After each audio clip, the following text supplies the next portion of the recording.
Beleza, pessoal? Professor Possati na área. Vamos corrigir então as questões. Terceiro simulado de Cefaz Alagoas de contabilidade geral e também contabilidade de custos na sequência. Vamos iniciar então, portanto, com as questõezinhas aí de contabilidade geral. Perfeito? Então a primeira questão, seguindo a numeração aí do seu caderno, era a questão 57. Para o maior, ela falava o seguinte: para o maior esclarecimento da situação patrimonial, a legislação societária prevê a elaboração de notas explicativas e outros quadros analíticos ou demonstrações contábeis, a exemplo do balanço ambiental. Muita gente aí pode ter se embananado e, pô, que porra é essa de balanço ambiental? São as casquinhas de banana que nós vamos jogando aí, né, ao longo das questões, para que você possa aí, se for explorado alguma coisa nesse sentido, na sua prova, você vai sair matando, né? E aí nós temos aí a aplicação da Lei 6404, né? Artigo 176, acabou que não ficou aqui, ó. Artigo 176, parágrafo 4º, que fala o seguinte, ó: as demonstrações serão complementadas por notas explicativas e outros quadros analíticos e demonstrações contábeis necessários para o esclarecimento da situação patrimonial e dos resultados do exercício. E aí, como exemplo de demonstrações complementares, nós temos balanço social, balanço ambiental, principalmente lá naqueles setores, né, que os fatores ambientais e sociais são significativos. Então, está perfeito aí o gabarito dessa questãozinha, está correto. Então, artigo 176, parágrafo 4º da Lei 6404. Fala justamente isso: as demonstrações serão complementadas por notas explicativas e outros quadros analíticos ou demonstrações contábeis necessários para o esclarecimento da situação patrimonial e dos resultados do exercício. Então, o fato de constar balanço ambiental é o quê? A aplicação é um exemplo desse outro tipo, né, demonstrações contábeis que ele fala ali. As demonstrações são complementadas por notas explicativas e outros quadros analíticos, né, ou demonstrações contábeis necessárias para o esclarecimento da situação patrimonial e dos resultados do exercício. Então, um exemplo aí: balanço social, balanço ambiental. Muitas vezes o próprio balanço ambiental está dentro do balanço social. Se você pegar aí grandes empresas, você poderá verificar em algumas justamente esse tipo de demonstração contábil, que estaria aí já trazendo um pouco de perspectiva em termos, né, de estrutura conceitual. Então, é um exemplo também de um relatório contábil de propósito geral, que engloba todas as demonstrações contábeis e outras demonstrações complementares, outros relatórios complementares. É muito comum isso, inclusive esses outros tipos de demonstrações. Cada empresa possui peculiaridades e, considerando as suas operações, muitas vezes há necessidade de constar essas outras demonstrações, esses outros relatórios. Geralmente eles constam lá nas notas explicativas, tem diversos quadros analíticos, até ele coloca ali outros quadros analíticos. Então, dentro das próprias notas explicativas, se você manejar aí algumas notas explicativas de grande empresa, você encontra esses quadros analíticos, bem interessante, inclusive uma leitura bacana aí, você pegar algumas notas explicativas de grandes empresas, Petrobras, Vale, Gerdau, Embraer. Essas empresas vão te fornecer algumas informações bacanas aí em termos práticos, né, para que você possa visualizar essas perspectivas legislativas e dos pronunciamentos contábeis na prática. Então, questãozinha aí correta. 58, eu já trouxe na tela aqui a resolução para a gente ganhar tempo, tá bom? Ela falava o seguinte: a companhia Guanchuma Verde apresentou ao final do exercício 2019 lucro líquido do exercício no valor de 400 mil. No balanço patrimonial 31/12/2018, seu capital social integralizado e reserva legal montavam respectivamente 600 mil e 120 mil. Em 2019, houve um aumento de capital da companhia no valor de 100 mil. Segundo a legislação societária, a companhia deve constituir acréscimo da reserva legal relativo ao exercício de 2019 no valor máximo de 20 mil reais. Então, é uma questãozinha que está correta. Então, num primeiro momento, aí, o que a gente precisa saber é o cálculo, né? Exigência clássica da reserva legal. Isso aí cai muito em prova. E isso é uma questão bem clássica nesse contexto, tá? Então, nós pegamos aqui. A gente sabe lá, né, que segundo a lei 6404, nós devemos constituir a reserva legal aplicando o quê? 5% do lucro líquido. Então, nesse caso, como o lucro líquido nós tivemos aí 450, aplica 5%, você chega em 22.500, né? No balanço, o capital integralizado. Só ver aqui, a Companhia Guanchuma Verde apresentou no final do exercício, de onde eu tirei esses 450 mil aqui, no valor de 400 mil. No balanço patrimonial 31/12, seu capital social integralizado, reserva legal, mas respectivamente 600 e 120 mil. Em 2019, um aumento de capital de 100 mil, segundo a legislação societária. Vamos lá. É 400 mil aqui, né? Não sei da onde que eu tirei essa parada aqui. 400 mil a 20 mil aqui. 20 mil, tá? 400 mil vezes 5%, 10% é 40 mil, 5%, 20 mil, tá? E aí, nós temos que ver o limite. Então, nesse caso, nós temos aí o seu capital social integralizado, reserva montável respectivamente 600 mil, então nós temos os 600 mil, e aí a questão fala que 2019 houve um aumento de capital no valor de 100 mil. Então, nós temos aqui 700 mil de capital social. O limite é 20%, então 20% de 700 mil, 140 mil, tá bom? 140 mil. Muito bem. Em 2019 houve um aumento, beleza, segundo a legislação societária, a companhia deve constituir acréscimo reserva no relativo exercício de 2019 no valor máximo de 20 mil. Por que o valor máximo de 20 mil? Tá correto, né? Por quê? Porque nós não podemos ultrapassar o limite. Então, nesse caso, como nós já temos 120 mil aqui de reserva legal, o máximo é 140. Eu acho que eu pensei em colocar aqui 400, só confirmar, 450. Por quê? Porque daí eu ultrapassaria, né? Ficaria mais bacana a questãozinha aqui. Então, acho que na resolução eu fiz aqui a resolução e depois no montar aí eu mantive os 400. Por que que ficaria mais interessante se fosse 450? Porque daí aqui ficaria 22.500, né?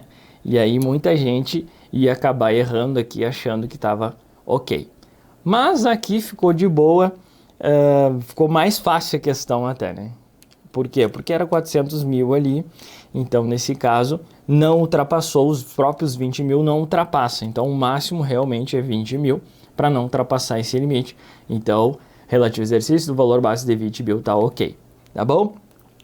Geralmente, pessoal, o examinador faz justamente isso. Então, se aqui fosse 450 mil, a questão ficaria mais bacana aí. Por quê? Porque daí daria aqui 22.500 e aí muita gente, pô, não, o máximo é 22.500. Só que tem que sempre observar o limite, tá bom? Eu acho que eu pensei aqui, daí no elaborar aqui eu acabei não mudando em cima, mas não tem problema. Ficou mais fácil, inclusive, aí para você, tá? Mas é bacana que você se ligar nesse contexto. Fechado? Vamos embora, a próxima questãozinha, questão 59. Ela falava o seguinte: a Companhia Paleteada resolveu em assembleia aumentar o seu capital social por meio da emissão de 5 mil novas ações, com valor nominal de R$ 2 cada. Devido às excelentes perspectivas da companhia, essas ações foram negociadas a R$ 2,25 à vista. Deixa eu trocar aqui a cor, fica mais fácil de você visualizar, né? Na emissão dessas ações, a Companhia Paleteada incorreu em custos de 400 mil. Nesse sentido, pode-se afirmar que a Companhia Paleteada reconheceu um aumento de capital social no valor de 9.600. Então, a questãozinha está errado. Vamos embora. Então, o capital social, pessoal, ele é representado aí pelo valor nominal das ações. Então, nós temos aqui R$ 2 cada ação, 5 mil novas ações, daria aí R$ 10 mil. Perfeito, tá? Só que a questão informa que as ações foram negociadas a R$ 2,25. Olha aqui, ó, R$ 2,25. Então, a companhia ela vai reconhecer o quê? Um ágio na emissão de ações. Era 2, valor nominal, foi para 2,25, ágio na emissão de ações, ok? E esse ágio ele vai ser registrado em uma conta do patrimônio líquido, uma continha de reserva de capital. Beleza. E aí, nós temos aí que nos casos em que o valor do ágio supera o valor dos gastos da emissão de ações, né, que foi o caso aqui, quanto que foi aí o ágio, né? Você pega 2,25 vezes 5 mil, esse 0,25, né, de ágio vezes 5 mil, vamos fazer aqui que eu acabei não fazendo, deixa eu só pegar rapidão aqui minha calculadora, cadê você? Deixa eu só fazer 0,25 vezes 5 mil. Então, nós tivemos um ágio aí de 1.250. Ocorre que nós temos uns custos de 400. Então, foi 1.250 e esses custos eles devem absorver aí a parada, tá? Nos casos que o valor do ágio supera o valor dos gastos da emissão das ações, esse ágio vai absorver os gastos. Beleza? E aí nós vamos ter a seguinte contabilização. Debitou caixa aí de 10.850, que é justamente o valor vezes as 5 mil novas ações, menos os custos aí de 400. Perfeito? E aí, acredita em contrapartida essa reserva de capital, o ágio na emissão de ações, o valor líquido aqui deduzido dos custos e o valor que entra aí no capital social de 10 mil. Olha que bacana. Então, a companhia paleteada e reconheceu o aumento de capital social no valor de 10 mil e não de 9.600, ok? A ideia aqui, né, era tipo você pegar esse valorzinho aqui e deduzir os 400, né? Daria 10 mil menos 400, 9.600. Mas esse é um procedimento que está errado. Tá bom? Questãozinha bem interessante aí, essa 59. 60. Segundo o CPC 16 estoques, o nível real de produção pode ser usado se aproximar-se da capacidade normal. Como consequência, o valor do custo fixo alocado a cada unidade produzida pode ser aumentado por causa de um baixo volume de produção ou ociosidade. Tá errado, eu trouxe aqui já no slide tudo que você precisa saber dessa parte de custos, né, previsto lá no CPC 16. Então ele destaca que a alocação de custos fixos indiretos de fabricação das unidades produzidas deve ser baseada na capacidade normal de produção. Tudo bem. E aí ele fala o seguinte: o nível real de produção pode ser usado se aproximar-se da capacidade normal. Como consequência, o valor do custo fixo alocado a cada unidade produzida não pode ser aumentado por causa de um baixo volume de produção ou ociosidade. Isso aqui eu já vi ser explorado em prova e aí colocamos aí nesse simulado, tá? Ele fala aí, a consequência, o valor do custo alocado a cada unidade pode ser aumentado. Não pode ser aumentado. O examinador adora essa partícula não aqui, expressão não, ele retira e torna o item errado, tá? Vamos lá, vamos aproveitar e abordar mais os dois outros itens aqui que destaca lá no CPC 16. Os custos fixos não alocados aos produtos devem ser reconhecidos diretamente como despesa no período em que são incorridos e em períodos de anormal alto volume de produção, o montante de custo fixo alocado a cada unidade produzida deve ser diminuída.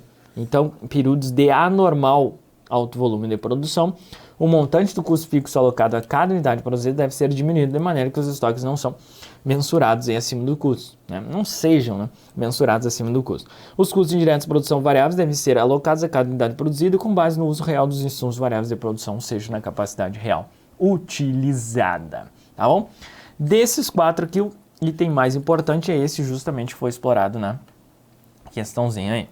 Esse aqui também é bacana, né, de ser explorado aí na sua prova. Anormal, montante de custo fixo deve ser diminuído. O examinador fala que não deve ser alterado, alguma coisa assim. Então, anormal vai diminuir. Importantíssimo, então, esse item e esse itemzinho aqui não, tá? Ele vai colocar aqui, ele vai inserir, ou não deve ser diminuído, tá? Em vez de aqui ele vai retirar e aqui ele vai inserir o não, tornando as assertivas erradas, tá bom? 61. Vamos lá. Os elementos integrantes do ativo e do passivo decorrentes de operações de longo prazo ou de curto prazo, quando houver efeito relevante, devem ser ajustados ao valor presente com base em taxas de descontos que reflitam as melhores avaliações do mercado quanto ao valor do dinheiro no tempo e os riscos específicos do ativo e do passivo em suas datas originais. Galera, está certíssimo isso aqui. Traz a essência do ajuste a valor presente. tá? Então, a essência do ajuste a valor presente é justamente isso. Então, essa questão aí, tanto segundo o CPC 12, que trata aí sobre ajuste a valor presente, como a Lei 6404, está perfeitinho, correto. Então, os elementos integrantes do ativo e do passivo decorrentes da operação de longo prazo, então todas as operações de longo prazo devem ser ajustadas a valor presente, é o que fala lá a Lei 6404 e também o CPC 12. E ainda as de curto prazo, somente quando houver efeito relevante. É isso que determina a legislação societária, o CPC 12. Deve ser ajustado ao valor presente com base em taxas de desconto que reflitam as melhores avaliações do mercado. Quanto ao valor do dinheiro no tempo e os riscos específicos do ativo e do passivo e suas datas originais. Isso aqui, basicamente, é uma transcrição literal do CPC 12, mas também está de acordo com a Lei 6404, então, certinho essa questãozinha. Até trouxe aí, né? Tá aí o CPC 12, ó, os elementos integrantes do ativo, curto prazo, quando houver efeito relevante, então, tá tudo aí perfeito segundo o CPC 12. Vamos lá, agora uma questãozinha sobre CPC 18. Né? A mais-valia é representada pela diferença positiva entre o valor pago ou valores a pagar e o montante líquido proporcional adquirido do valor justo dos ativos e passivos da entidade adquirida. Galera, tá errado isso aí. Ele alterou aqui. Isso aqui, na verdade, não é a mais-valia, é o goodwill. Ou seja, o ágio pago por expectativa de rentabilidade futura. Ágio pago por expectativa de rentabilidade futura, né? Que é o nosso GPJ aqui, as iniciais do meu nome, inclusive, tá bom? O goodwill é representado por diferença positiva entre o valor pago e o montante líquido proporcional adquirido do valor justo. Então, eu pago menos o justo. A mais-valia é o valor justo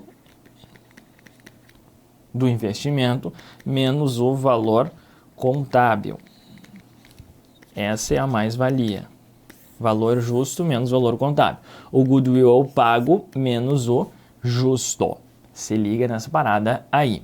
E ainda lembra-se que nós temos a compra vantajosa,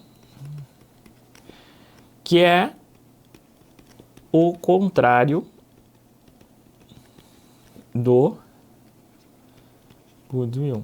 Ou seja, o goodwill é quando você paga um valor maior do que o valor justo. Por quê? Porque você tem uma expectativa de rentabilidade futura. A compra vantajosa é o contrário. Você paga um valor menor que o valor justo, tá? Beleza? Então, por isso que é o justo menos o pago aqui vai te dar o valor da compra vantajosa. Então, o gabarito dessa questãozinha está errado. Questão 63 já trouxe o cálculo para a gente ganhar tempo. Em 31/12/2000, X2, a empresa Brava adquiriu um ativo imobilizado por 200 mil à vista. Na data da aquisição, a vida útil econômica estimada desse ativo era de 5 anos e o valor residual era de 50 mil. Muito bem. Então, aqui já com isso primeira parte do cálculo, né? Ele quer saber o valor contábil apresentado. Então, uma questão clássica aí sobre depreciação. Então, o valor depreciável, o valor contábil lá pela aquisição menos o valor residual. Então, chegamos em 150 mil, tá? Vida útil, 5 anos, então a taxa é 100% por 5 anos, dá 20%. Então, 150 vezes 20%, chegamos em 30 mil. Ou simplesmente divide por 5 aqui, 150 dividido por 5 anos, vai dar na mesma, né? 30 mil, ok? Muito bem. E aí a questãozinha fala o seguinte: em 1º de janeiro X4 a empresa reavaliou. É muito importante quando tem cálculo de depreciação essa questão, né? Quando reavalia. A empresa reavaliou a vida útil econômica remanescente do ativo para 8 anos e o valor residual para 0. Então, valor depreciável agora em 1º de janeiro X4 vai ser os 200 mil lá, menos os 30 mil da depreciação. Então, nós temos 170 Você precisa deduzir essa parada aqui, ó. Isso aqui é o X da questão quando tem essa reavaliação. Então, 170 mil. E agora vê a nova taxa de depreciação. Então, a nova taxa é 100%, ele falou aqui 8 anos, dividido por 8, 12,5, tá? Então, 170 vezes 12,5 ou 170 dividido por 8 vai dar aqui 21.250. 21.250, essa aí é a depreciação de X4, tá bom? Então, o valor contábil apresentado pela empresa Brava no balanço patrimonial 31/12 foi menor que 150 mil. Então, aqui, ó, etapa 3 do cálculo, saldo em 31/12. Então, você pega lá o 200 mil inicial, menos a depreciação de X3, menos a depreciação de X4, que nós calculamos aqui. Vai chegar em 148.750, então, menor que 150 mil, gabarito correto. Tá? Muito importante essa questão de reavaliação, você sempre deduzir aqui a depreciação anterior, tá? É como se aqui fosse o novo valor contábil, né? Valor depreciável, e ele precisa considerar essa dedução da depreciação anterior, tá? Se você não fizer isso aí, já eras. Questãozinha 64. A empresa NHS adquiriu em 10 de janeiro de X4 um ativo intangível por 100 mil à vista, incorrendo em gastos de 5 mil para registro de ativo intangível. Na data da aquisição, a empresa NHS estimou que a vida útil do ativo intangível era indefinida. Em 31/12 de X4, ao realizar o teste de comparabilidade do ativo, a empresa NHS obteve as seguintes informações. Lembrando, né, se é indefinida, não amortiza, mas eu preciso testar, né, a recuperabilidade aí. Aí trouxe o valor em uso da marca e o valor justo líquido das despesas de venda. Qual que é o valor recuperável aqui? O maior entre os dois, 102 mil. Após a análise do teste de comparabilidade aplicado, a empresa NHS deverá reconhecer uma perda de 10 mil. Então, como que eu faço o teste? Eu vou pegar o valor contábil, que é 100 mil mais 5 mil, deu 105 mil, e confrontar com o valor recuperável, os 102 mil. Então, a diferença, nesse caso, como o valor contábil está maior que o valor recuperável, nós precisamos reduzir ao valor recuperável. Essa redução, essa diferença entre o valor contábil e o valor recuperável é computado como uma perda. Então, 3 mil perda e não de 10 mil. Obviamente que eu coloquei 10 mil aqui para quem efetuasse o cálculo aqui com 95, sei lá, 105 menos 95, o cara ia achar os 10 mil aqui e matar errado, tá bom? Beleza, vamos embora para a próxima questãozinha. Fala o seguinte: a empresa mineradora S.A. adquiriu uma extensão de terra contendo recurso natural a ser extraído por 10 milhões de reais. Tendo em vista a legislação local, ao final do período de extração do recurso natural, a empresa deverá restaurar o local. O valor presente dos custos estimados de restauração é de 1 milhão de reais. Tá. As estimativas apontam que as reservas recuperáveis serão de 3 milhões de toneladas e que a propriedade terá um valor de 900 mil após a restauração. Sabendo que a empresa não mantém estoques de material extraído, a despesa de exaustão a ser contabilizada por tonelada desse material será maior que 13,50. Muito bem. Então, primeiro ponto, nós pegamos o custo de aquisição, 10 milhões, e esse, primeiro detalhe, esses custos de restauração, eles devem ser somados aqui no custo, tá? Isso aí está previsto nos pronunciamentos contábeis lá, tá bom? Então, custo de restauração lá, isso aí está previsto no CPC 27, ativo imobilizado. Então, o valor contábil aqui, 11 milhões, tá? 11 milhões. E aí o valor residual, ela fala que a propriedade terá um valor de 900 mil após a restauração. Isso aí é o que? É o valor residual. Então 11 milhões menos 900 mil dá 10 milhões e 100 mil. Então esse aqui é o valor exaurível. Perfeito? Valor exaurível. Então qual que será a despesa de exaustão por tonelada aí?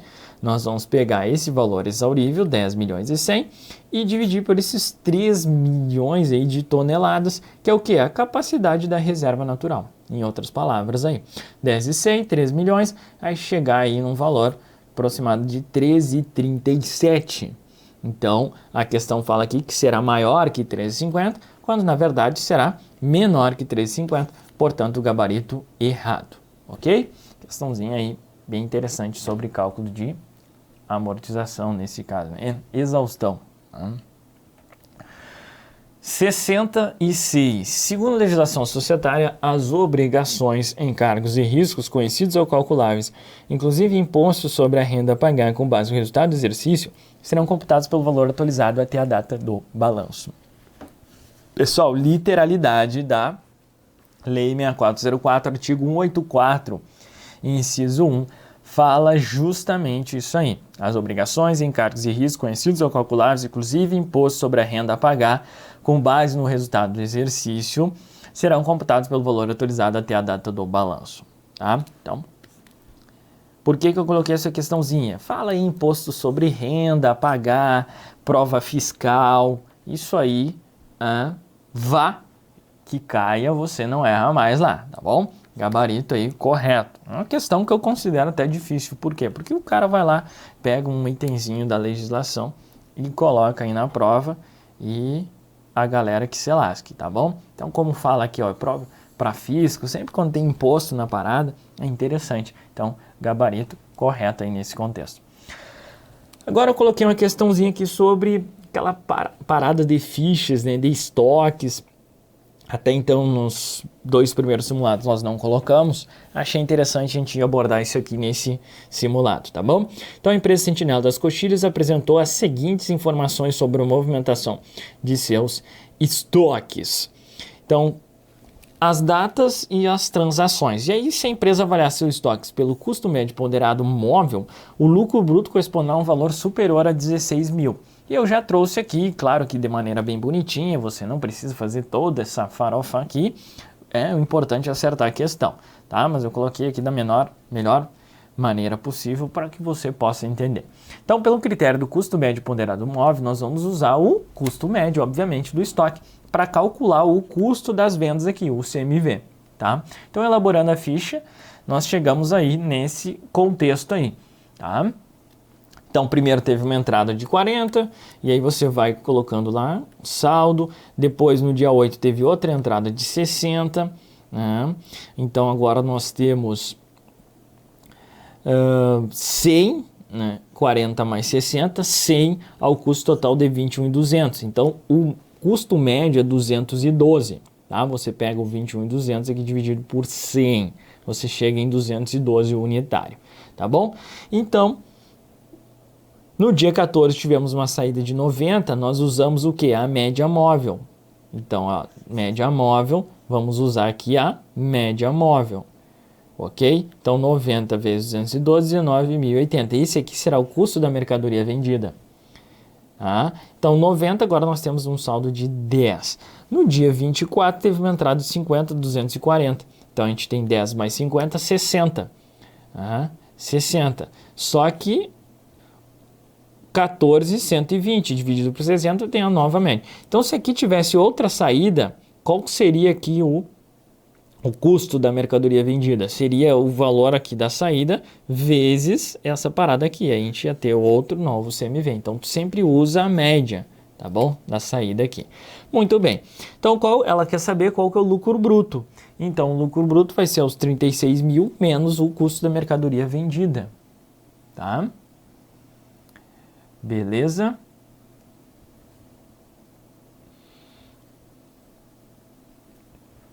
Ok? Da onde esses 36 mil? Deixa eu só confirmar aqui. Mas é ali, ó, venda de 90 unidades, 90 vezes 400. 36 mil. Tá? Então, 36 mil menos o custo da mercadoria vendida. Chegamos em 16.920. Show de bola. Grande presença. Vambora, vambora. Próxima questãozinha. A empresa de Tiaraju possuía alguns processos judiciais em andamento conforme os dados a seguir. Então, os processos aí, a provisão reconhecida em 31/12/2018, a probabilidade de perda em 31/12/2019, valor estimado da perda em 31/12/2019. Tá? Então, 4 processos, as paradas aí, as informações, e aí com base nessas informações, nós temos aí 2 questõezinhas, 68 e 69, tá? 68, a empresa de Tiaraju deverá reconhecer em seu resultado de 2019 um ganho de 25 mil. E aí eu coloquei já o impacto no resultado aí de cada um desses processos, tá? Então, processo 1 a gente teve um impacto de 30 mil, positivo, 2, 50 mil negativo, terceiro não há impacto, quarto, 25 mil negativo e o quinto, 70 mil positivo. Então, vamos analisar aqui, ó. No processo 1, a probabilidade de perda é provável. Então, já há uma provisão reconhecida de 100 mil. Como o valor reestimado da perda é de 70 mil e essa perda é provável, devemos reverter essa provisão no valor de 30 mil. Por isso que o reflexo no resultado aqui é de, olha lá, ó, mais 30 mil, tá bom? Por quê? Porque há uma reversão, 100 menos 70, tá? Segundo processo, não temos provisão reconhecida em 31/12. Como a probabilidade de perda em 31/12 de 2019 é provável, nós vamos contabilizar uma provisão no valor de 50 mil, tá? Então, o impacto no resultado, ó, 50 mil negativo aqui. Show! Processo 3, também não há provisão reconhecida. A probabilidade de perda é possível, então não há contabilização e reflexo no resultado, tá? Por isso que a gente colocou aqui, ó, não há. Show! Processo 4, probabilidade de perda é provável, não há, né, uma provisão reconhecida anteriormente. Agora, como é provável, nós devemos provisionar o valor de 25 mil, portanto, o impacto negativo no resultado, tá? Por fim, o processo 5, probabilidade de perda é possível, nós já havíamos provisionado em 70 mil, agora, como é possível, nós vamos precisar o quê? Reverter essa provisão no valor de 70 mil, então, há uma reversão desse valorzinho aqui, reflexo no resultado positivo em 70 mil, tá bom? Então, sempre falar em impacto no resultado, você vai precisar confrontar reversões com provisões. Reversões, receita, provisões, despesa. Despesa com provisões aí. O que foi provisionado com o que foi revertido. Basicamente, esse é o raciocínio aí, tá? Então, pegando toda essa parada aí, 70 mais 30, 100 menos 75, nós vamos chegar num ganho aí de 25 mil, portanto, o gabarito está correto. Outra forma de exigência é justamente ele pedir o saldo das provisões. Essa é muito simples, né? É só você pegar o que for provável aqui, ó. Então, você pega essa tabelinha, verifica em 31/12 o que é provável, circula e soma os valores. Simples assim. 70 mais 50 mais 25. Olha, não. 70 mais 50 mais 25, 145. Portanto, o gabarito está errado, que ele falou aqui que é 180 mil. Tá? Ok, beleza. Vamos embora para a próxima questãozinha aí. Determinada companhia elabora a demonstração dos fluxos de caixa pelo método direto. As seguintes informações referentes ao exercício 2019 foram extraídas de sua contabilidade. Então, saldo inicial de fornecedores, final, inicial da conta estoque, final da conta estoque, o CMV, 830 mil. Depois das informações, julgue os itens a seguir. Então, duas questõezinhas, 70 e 71. Primeira questãozinha, 70, bem simples, pediu aqui o valor das compras. Como que você calcula o valor das compras? CMV igual a estoque inicial mais compras menos estoque final. Coloca os valores, isola a variável compras e aí você chega no valor de 850 mil. Gabarito certinho aí, bem de boa na lagoa, né? E a questãozinha 71, ela quer saber o valor pago pela companhia fornecedores no exercício 2019. Sempre que ela te pedir aí o valor pago de fornecedores ou, né, o valor recebido de clientes, são as duas mais cobradas em prova, valor recebido de clientes. Você usa o que? Saldo inicial mais compras menos pagamentos igual a saldo final, tá? E em clientes a mesma ideia, só que aqui vai ser os recebimentos, tá? Muito bem, então o saldo inicial de fornecedores, 80 mil, mais compras, nós calculamos na questão passada de 850, menos pagamentos igual a saldo final. De onde eu tirei essas informações, tudo daqui, ó, tá? E aí, isolando aí a variável pagamentos, você chega a 790 mil. Portanto, inferior a 800 mil e não superior a 800 mil. Gabarito errado. Show? Beleza. Então essas foram as questõezinhas aí questõezinhas cobradas de contabilidade geral. Espero aí que você tenha gostado, né? Uma provinha bem bacana, sem maiores complexidades, claro, com as casquinhas de bananas ali fácil, mas assim, não foi, na minha opinião, uma prova difícil aí, né? Uma prova aí média dentro do esperado. Se bem que o Sebrasp e o CESP ele é bem bipolar, né? Então, às vezes é uma prova de lascar e outras vezes é uma prova bem de boa. Mas sim, dentro de uma razoabilidade nós teremos questões mais complexas, questões mais difíceis. E ao longo desses nossos 3 simulados aí nós vimos questões das mais alto gabarito de complexidade até as questões mais água na canela ali, questõezinhas bem simples, né? Algumas aqui nessas questõezinhas desse 3º simulado, tá? Vamos embora então agora para as questões de contabilidade de custos. Contabilidade de custos na área, seguindo a sequência, a questãozinha 72. Falava o seguinte: acerca da terminologia básica de custos, julgue o item a seguir.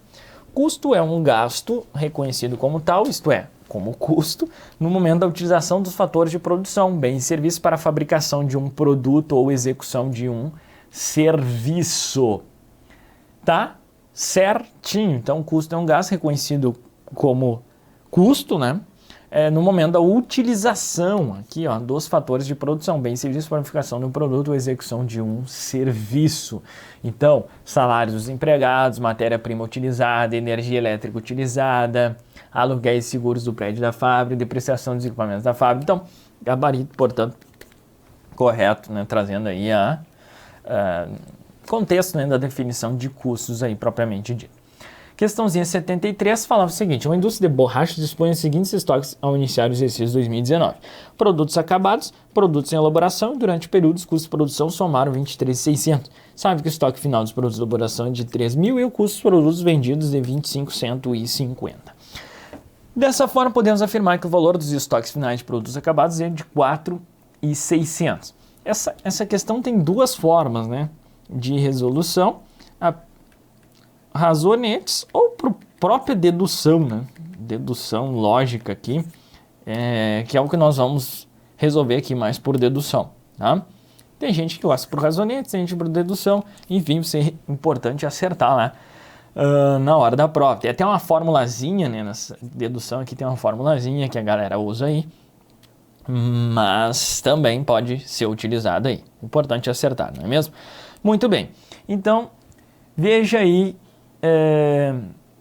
o seguinte: os produtos em elaboração possuem estoque inicial valor de 3.750, então acompanhe o raciocínio aí, e foram carregados durante o período o valor de 23.600, então nós temos o valor total de 27.350, tá bom? Se nós retirarmos o valor do estoque final dos produtos em elaboração, o que nós podemos aí verificar? Que será transferido para produtos acabados o valor de 27.350 menos os 3.000, que é o estoque final lá. Tá? Ó, estoque final 3.000. Beleza. Então, 24.350. Beleza. E aí, num segundo momento, se o valor dos estoques iniciais dos produtos acabados era de 5.400 e foram carregados, os valores dos produtos foram acabados no período, ou seja, esses 24.350, então você pega os 5.400 mais 24.350, chega aí no estoque de produtos acabados de 29.750. Muito bem, se o valor dos produtos vendidos foi de 25.150, né, é só você deduzir aí os 29.750 desses 25.150. E aí nós temos um restante de estoque final de produtos acabados, né, diferença entre esses valorzinhos aí de 4.600, tá? Portanto, tá bem certinho aqui, podemos afirmar o valor dos estoques finais de produtos acabados é de 4.600, tá? Tem uma formulazinha lá que, se você utilizar, você mata essa dedução, né? Mas é bacana em você entender a lógica, mais ou menos acompanhou o raciocínio que nós comentamos aqui ao desenvolver o raciocínio, tá? Gabarito, portanto, certinho dessa questão 73. Vamos lá, 74.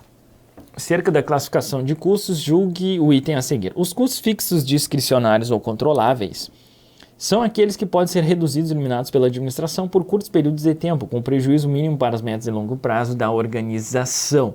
Pessoal, não tem muito o que falar, é o que estabelece a doutrina, essa definição de custos fixos discricionários ou controláveis são justamente aqueles que podem ser reduzidos ou eliminados pela administração. Por isso que eles são chamados de discricionários ou controláveis. A administração ela pode reduzir ou eliminar de acordo aí com a sua conveniência, oportunidade, né?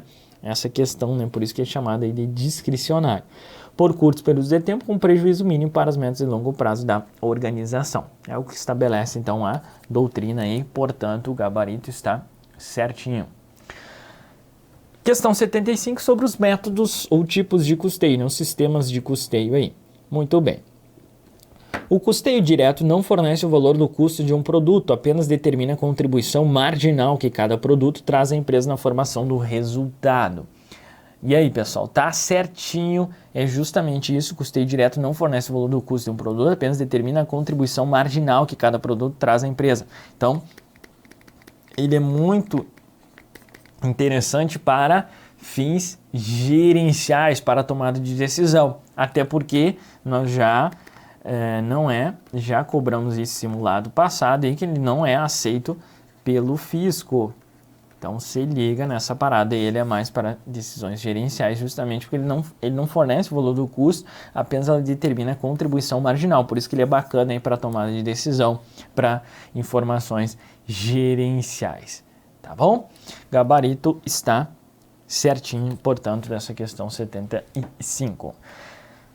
Vamos lá, 76, o custeio baseado em atividades é um desenvolvimento da contabilidade de custos, sim, né, da contabilidade de custos gerencial, que comparado aos métodos tradicionais de alocação de custos diretos, ele utiliza menos bases de alocação? Não, ele utiliza mais bases de alocação, então horas máquina, área ocupada, área ocupada,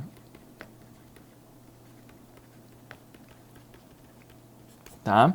Então ele realmente é um desenvolvimento aí comparado aos métodos tradicionais e ele utiliza mais bases de alocação, não menos bases de alocação. Gabarito, portanto, errado dessa questãozinha. 77, um grau de alavancagem operacional igual a 3 indica que um aumento de 1% no lucro terá sido provocado por um aumento de 3% nas vendas. Galera, é justamente o contrário, né? Eu acho que até eu tenho aqui a fórmula. O que é o grau de alavancagem operacional? É a margem de contribuição total dividida aí pelo lucro total. Então, um grau de alavancagem operacional igual a 3, o que ele indica? Indica que um aumento de 3% no lucro terá sido provocado por aumento de 1% nas vendas, tá? Então é o contrário aqui, gabarito errado. Essa questão que já me inspirei, né, em questão de múltipla escolha e já explorada, não lembro qual a banca. E uma das opções trazia justamente esse trocadilho aí. Então achei bacana aqui para você se ligar. Por quê? Porque o CESP adora, de posse da fórmula, ele trazer uma dedução, um item com a dedução da fórmula, tá? Um aumento no lucro, não sei o que, isso é padrão Sebrasp aí de exigência em termos de custos, de análise das demonstrações também, eles adoram isso, tá? Então você sabendo a fórmula, várias deduções, que é justamente esse tipo de exigência aqui, tá? Muito bem. E aí outra forma clássica, obviamente, ele vai te dar as informações e você precisa efetuar o cálculo, que é a questãozinha 78 aí, para a gente fechar com chave de ouro o nosso simulado. Companhia Águas Claras fabrica o produto X, cujos custos fixos anuais com a fabricação montam a 270 mil. Sabes que a margem de contribuição unitária do produto X é 250? O grau de alavancagem operacional quando a companhia fabrica 1.400 unidades de produto X por ano e pretende aumentar em 10% da produção é igual a 3,4. Então, alavancagem é a margem de contribuição total dividido por lucro total. Margem de contribuição total vai ser os 250 vezes os 1.400, então nós chegamos em 350 mil. O lucro total é o margem de contribuição total menos os custos fixos, tá? Menos os custos fixos. Então, 350 mil menos custos fixos 270 mil, chegamos aí em 80 mil. Portanto, o GAL aí é a margem de contribuição total, 350 mil, dividido pelo lucro total, 80 mil, vai dar aí aproximadamente 4,4 e não 3,4, portanto, gabarito está erradíssimo. Muito bem, senhoras e senhores.